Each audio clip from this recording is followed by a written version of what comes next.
question is, oftentimes, or in the past, I've seen myself, where if you have a very smart student, kid, boy or a girl, the tendency is that you want them to become a doctor or an engineer.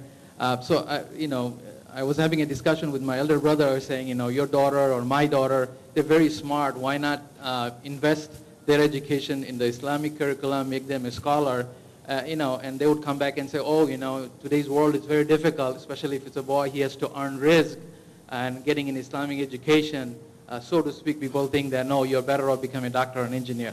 How would you encourage us or parents have the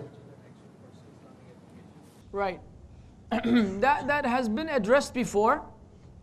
In all honesty, I'm trying to remember the title of the lecture where this was addressed. It had to do with the rights of children, but I can't really recall the title at this point. Whatever the case may be, we say that it is an honor for any family to have a student of knowledge or a scholar amongst their midst. It's a privilege for this family to be honored with al-ilm, which is the most virtuous thing that the prophets left behind as an inheritance for mankind. Therefore, if someone should not feel that having students or having children who are dedicated to knowledge is a deficiency. Why? Because not everyone has to be a millionaire. But we have to be realistic. We need plumbers and we need electricians and we need people from every walks of life. And so there's no harm that this person, his main job is being a scholar. Like Shaykh al-Albani rahimahullah. He was a scholar of the finest kind, and as a job he was fixing watches. And fixing watches paid his rent. But what did he give the ummah? In terms of authentication and verification of a hadith, treasure which we cannot even speak about. So it doesn't have to be that doctor, engineer. We're stuck. That if everyone is a doctor and engineer, then where do we get the rest of the people from? There's an overflow of these doctors and engineers, which are fantastic people. Just in case you're a doctor and engineer. Say, why are you attacking me? No issue. But every other child is a doctor and engineer. Let one of them be a scholar, ya akhi, and you spend on him. But this is why in Islam, if you look at the now comprehensiveness of Islam, you have Baytul Mal.